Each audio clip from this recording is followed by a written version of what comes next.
hate the texture of your hair? Who taught you to hate the color of your skin to such extent that you bleach to get like the white man? Who taught you to hate the shape of your nose and the shape of your lips? Who taught you to hate yourself from the top of your head to the soles of your feet? Who taught you to hate your own kind? Who taught you to hate the race that you belong to? Don't let anybody make you think that God chose America as his divine messianic force to be a sort of policeman of the whole world. God has a way of standing before the nations with judgment, and it seems that I can hear God saying to America, you are too arrogant. If you don't change your ways, I will rise up and break the backbone of your power, and I'll place it in the hands of a nation that doesn't even know my name. Be still and know that I'm God.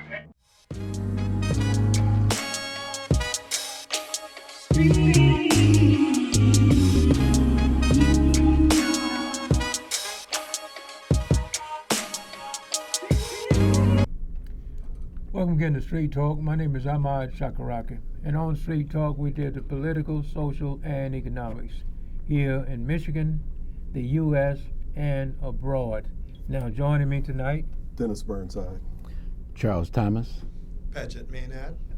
We got a lot to cover, man, but we're going to talk some about reparation. And on October 9, we're going to have a march. No, not a march.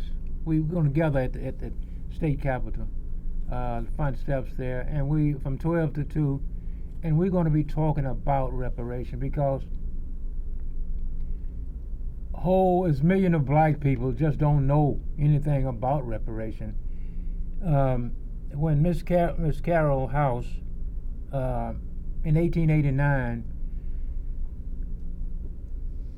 she started reparation,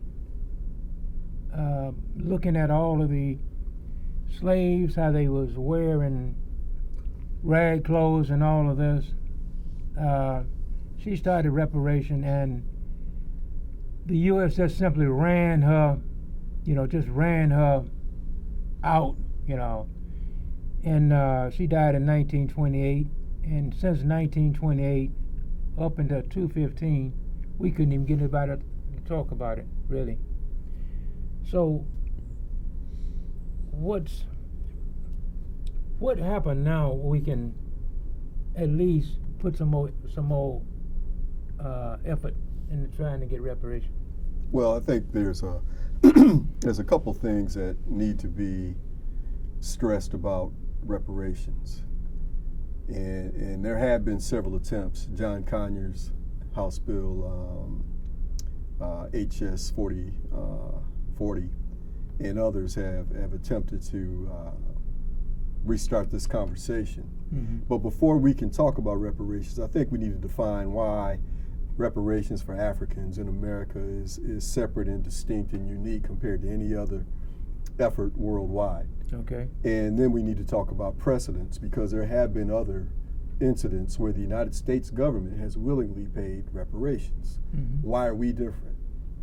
Well, I think the one reason why we're different is the reason why the transatlantic slave trade was so unique in its brutality. You'll hear Uncle Toms like Thomas Sowell, mm-hmm. Conservative commentators, Candace Owens, mm-hmm. those types. They'll talk about the fact that, well, they had slavery in Africa. There's slavery all over the world. There's been slavery since the dawn of mankind. Well, first of all, we don't know that, because much of antiquity's day-to-day cultures and histories have been lost. Mm-hmm. We know the big frame, we know the whens and wheres, but we don't know the minutia of how they lived. Mm-hmm. But if you look up into the time of what we call from the Nile Valley forward and look at different periods of time where human beings enslaved others, it was always in a format that was temporary. Right. You were enslaved for a period of time. You were enslaved for potential costs that you would have to pay off. You were not dehumanized. Right. You were not told that you were no more than an animal. Right. Your wife could not be taken away from you at the moment's notice and sold off as if she was enslaved. Right. Oh, Your gee, children wouldn't be born Right. into slavery and have no rights. Right. You could not be murdered at a moment's notice with no rights and no recourse. You could not have your children, your brother, your wife, your mother murdered with no recourse. Right. You could not have your family taken away and split up into fragments and dispersed who knows where. All of those things happened here in America during the transatlantic slave treatment, and that made chattel slavery, and that's what we're talking about here, Yeah. chattel It did. slavery, completely unique. Would you say then that, based on what you just said, would you say that back then, slavery was, you might say, more like an imprisonment, a punishment? You owe me, I could take your son to be my slave for so many years or till you repay it or whatever. Would you say that is fair? I think that's a good synopsis, Pageant. A lot of times we saw this in the motherland in Africa when you had collection, intertribal, internation war. You saw where prisoners of war would be taken and they would be imprisoned and enslaved for a period of time, and they could work that off. And in many cases, you saw enslaved people become members of the community within which they were enslaved. They could become leaders. They could join that army. Same thing went on in Greece. Same thing went on in Persia. Same thing went on in Eastern Europe. In fact, where we get the name slave, let me rephrase that. Where we get the term Slavic people comes from the fact that Eastern Europeans, who we now look at Belarus and Georgia and Western Russia and Yugoslavia, those nations that they call Slavic people, they were frequently enslaved by Western Europeans. But it wasn't that they were reduced to animals. It wasn't that they were reduced to having no rights. It wasn't that they were reduced to having no expectation of ever being free again and their children would be free. So when you hear one of these coons like Kundus Owens or Uncle Thomas Sowell or even some of the white Republicans who try to make it minimized, make sure that you understand that we're talking about an entirely different animal. Brutality. We're talking about the difference between somebody playing basketball in the driveway and Michael Jordan. And what we had here in the United States was the Michael Jordan of slavery, chattel slavery, brutal, horrible. It went on for over 400 years. It started in 1619, and it was what the United States was built on. Then you have to look at, when you start talking about why it was necessary, because the brutality of chattel slavery was so unique. Then you have to start talking about the economic realities of it. You could take an example like Haiti, or Haiti. When they were the jewel of the French colony empire, they were worth more than any other industry, any other enterprise, any other effort by any other colonizer anywhere in the world. The enslaved Africans of Haiti brought more value, more riches to France than anything Britain did by going over to India and stealing their tea and their labor and their wood. Anything that Spain did by coming over to the United States and enslaving and stealing gold and precious metals from the indigenous people. Any effort that you could point at all over the world, and you can look at most of the European nations and you should know that most of them were involved in the transatlantic slave trade because it was so lucrative. So that's where we have to set it up. The first thing is it was unique and brutal. Second thing it was uniquely lucrative and attractive monetarily for those people. So when you look at those two things, you have to say, well, if we're going to evaluate this, we can't look at this as if it was the same old slavery we saw everywhere else in the world, and we can't look at this and say we can pay them off with a couple $1,000s each. It's just not going to work that way. And you haven't even talked about the psychological damage that it did to us as a people. Yeah, that's going to be hard to define. Right. And you know, once cotton was discovered here, that's when they really tightened down on slave. You know, it's like, okay. Yeah, tobacco. Yeah, well, But cotton in particular. Yeah. Because cotton was, if you look at the treatment of enslaved Africans in Haiti, was brutal. They were worked to death. Oh yeah. And one area in the United States where it was nearly as bad, not quite as bad, South. but nearly as bad, was in Mississippi. In Mississippi, when you saw an enslaved African learn that his brother, his friend, his wife, his daughter had been sent away, they'd always ask, where are they going? Where are they going? Yeah. And if they found out they were going to the Mississippi, they would say, oh, they're going to the coffin. Yeah. They called it the coffin Yeah. because you would work to death. Yeah. So it was completely brutal. And then once you look at those two things, the brutality of it, the inhumanity of it, and the economic leg up that enslaved Africans gave the United States, that has established it as the richest nation in the history of the planet as far as Western civilization is concerned. I would dispute that if you look at some of the ancient civilizations and the wealth they had. But not for the sake of argument, let's say you're right. The United States is the richest nation in the history of the world. How is that wealth built? It was built by theft. It was built by enslavement. It was built by brutality, murder, rape, kidnapping, torture. And we have to address that. You just can't let that go unaddressed. Which speaks to the psychological damage, because we come from generation after generation after generation after generation of traumatized people. We saw an article that came out in the New York Times, I want to say 7 or 8 years ago, and it showed where scientists were able to define a genetic alteration of the code, of the DNA code of the survivors of the Holocaust, and their children, and their grandchildren, and their great-grandchildren. People who had not been placed in the concentration camps themselves, yet they bore a physical marker of that trauma.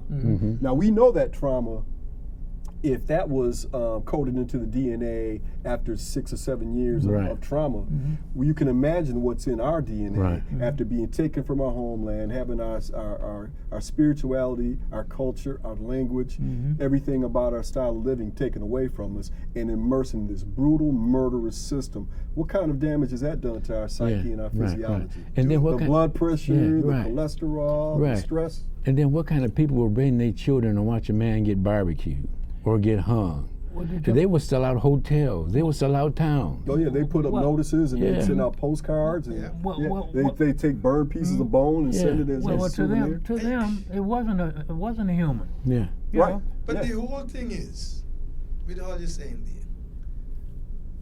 there, has anybody, with all now we have black studies and all of that, has anybody taken time to look into any possibility of the DNA reconstruction in us? I mean, that may not be the best word to use, but you understand. Yeah, the alterations. The alteration. Yeah.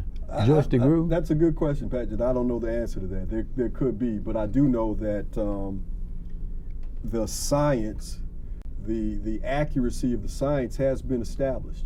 When you could look at the genetic marker of Jewish people before the Holocaust, and then look at those same markers, the same DNA, and find unique markers that are born of stress that came after the Holocaust. We know that because of the humanity, the mutual humanity that we all share, the same thing must have happened to the Native Americans.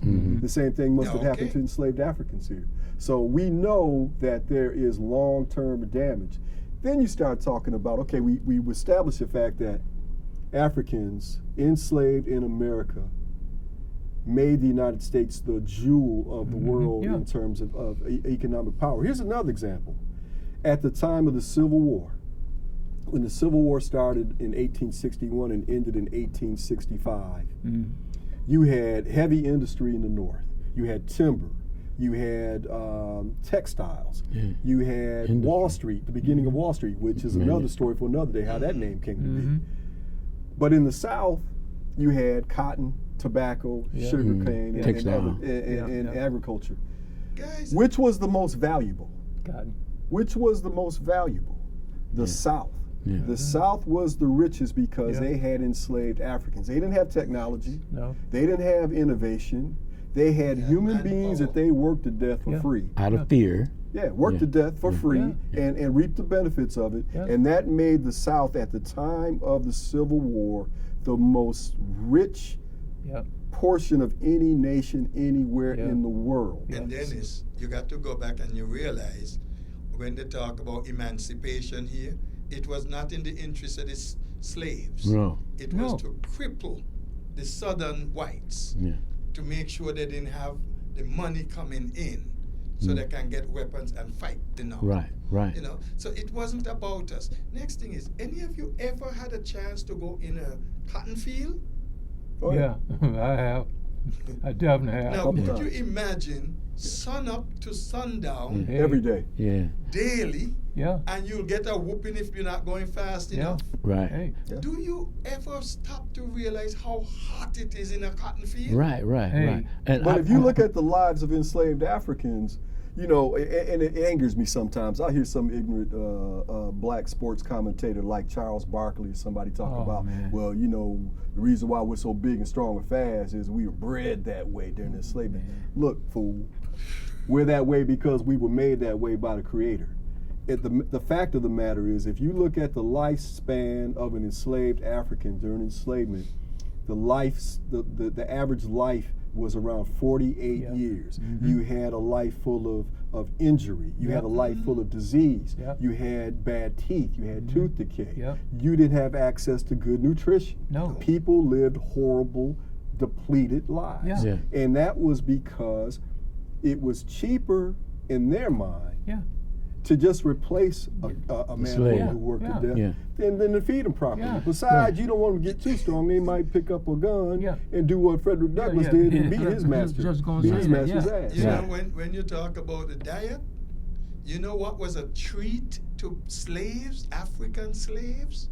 When they get a piece of a rotten herring. Mm-hmm. I Yeah. mean, that was a treat Yeah. to them.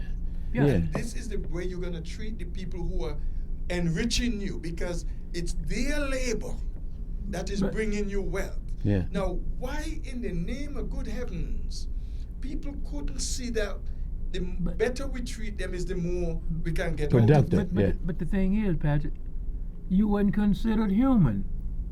Ah, But here's Yeah. another thing And about they it, were Patrick. ignorant. If you have livestock, sheep, cattle, whatever, a herd of chicken, you're going to feed them well. Because the better you feed them, the better the results are, right? You're going to get more eggs, you're going to get more.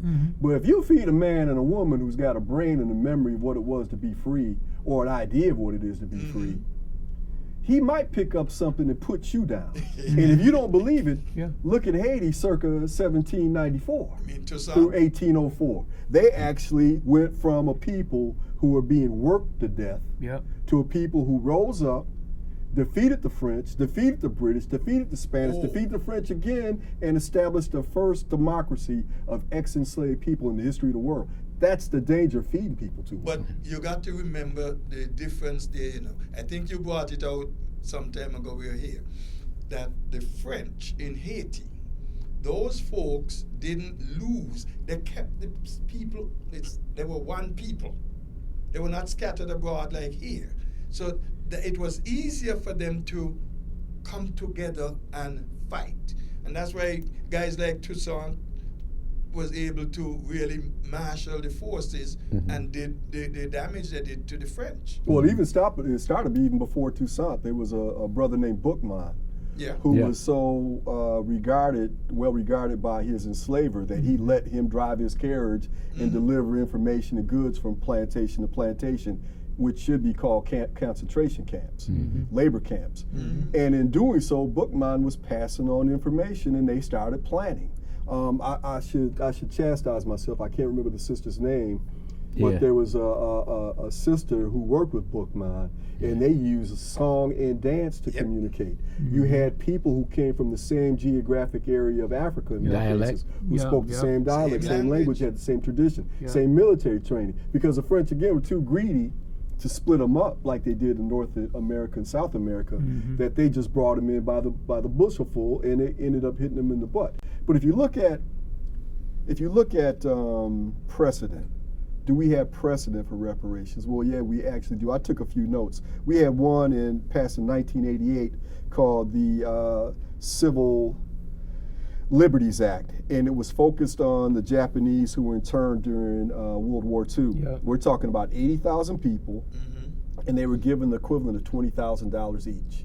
Some of those were the actual human beings who had been interned, but many were their survivors, their heirs. Then you had the Fugitive American Act. This was focused on the Native Americans, and this went on from 1946 to 1978.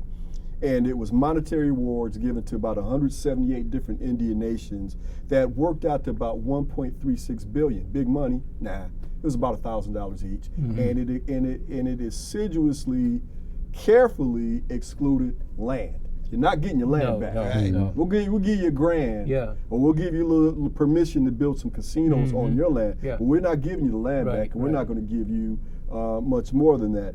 Then you had the South African Truth and Reconciliation movement. Again, it was an effort made to just tell the damn truth about what you did to us and apologize. Yeah. So as we speak now, the Boers, the Dutch, still have control of the economy of South Africa, with the exception of a few wealthy blacks. Yeah. And most of the blacks still live in poverty. They got an apology, they got an acknowledgement, but it really hasn't changed things on the ground. And then we have two more recently.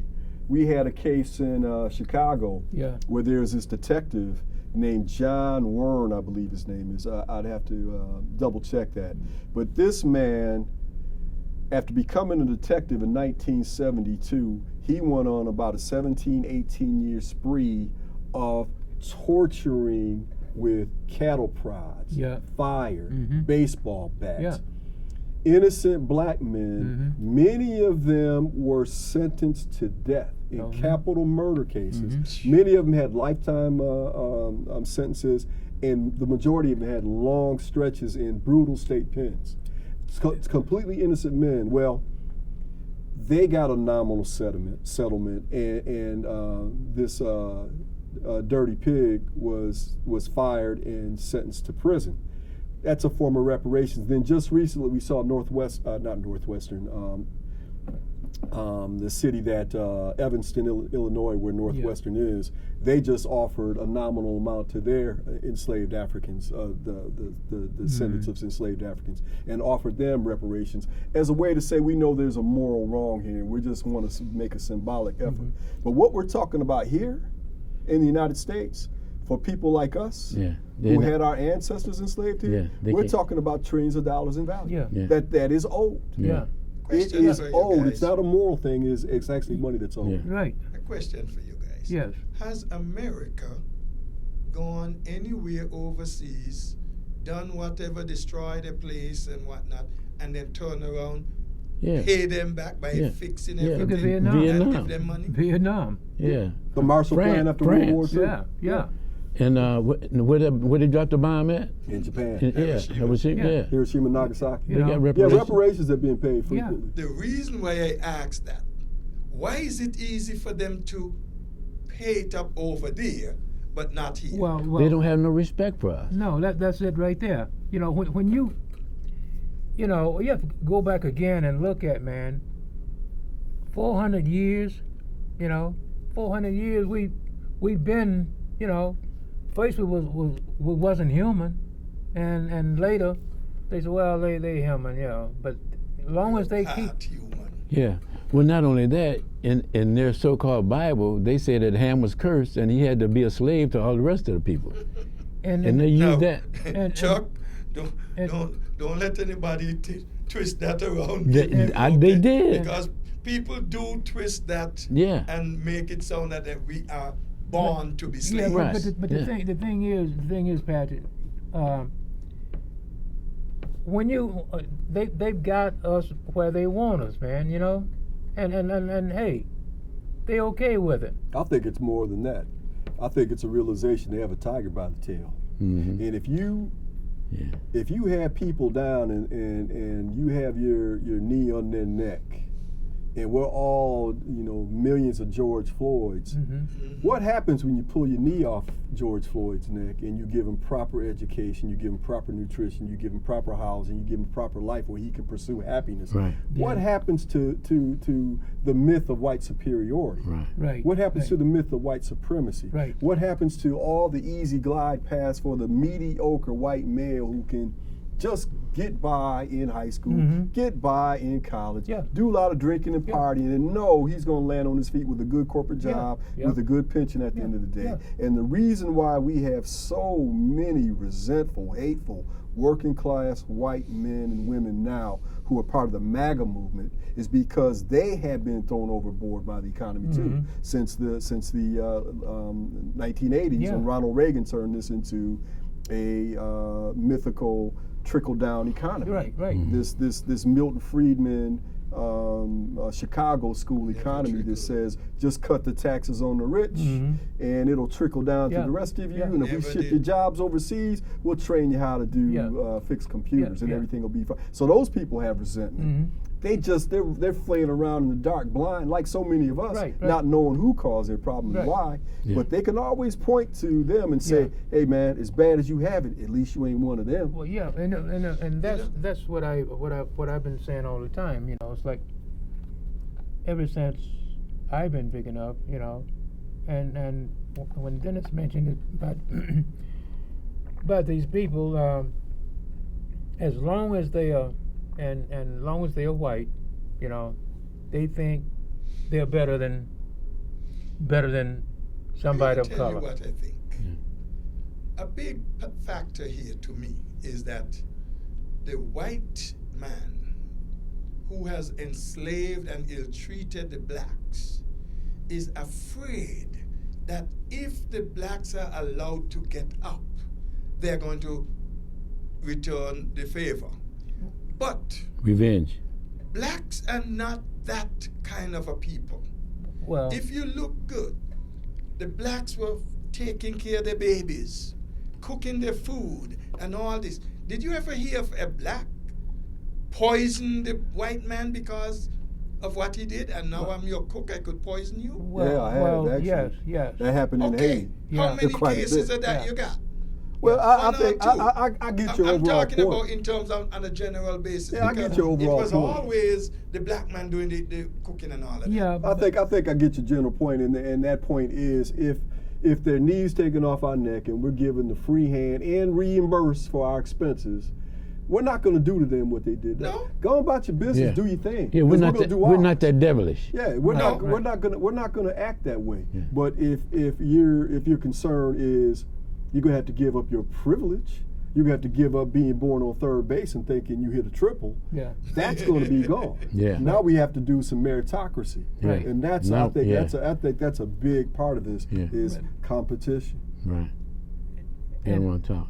And I think we need an ally, because of the disrespect. But if we plugged up and had an ally with Africa or Ghana, with a bigger voice. And I read this. There's an African country that's asking for reparations for what they did to us. Who taught you to hate the texture of your hair? Who taught you to hate the color of your skin to such extent that you bleach to get like the white man? Who taught you to hate the shape of your nose and the shape of your lips? Who taught you to hate yourself from the top of your head to the soles of your feet? Who taught you to hate your own kind? Who taught you to hate the race that you belong to? Don't let anybody make you think that God chose America as his divine, messianic force to be a sort of policeman of the whole world. God has a way of standing before the nations with judgment, and it seems that I can hear God saying to America, you are too arrogant. If you don't change your ways, I will rise up and break the backbone of your power, and I'll place it in the hands of a nation that doesn't even know my name. Be still and know that I'm God.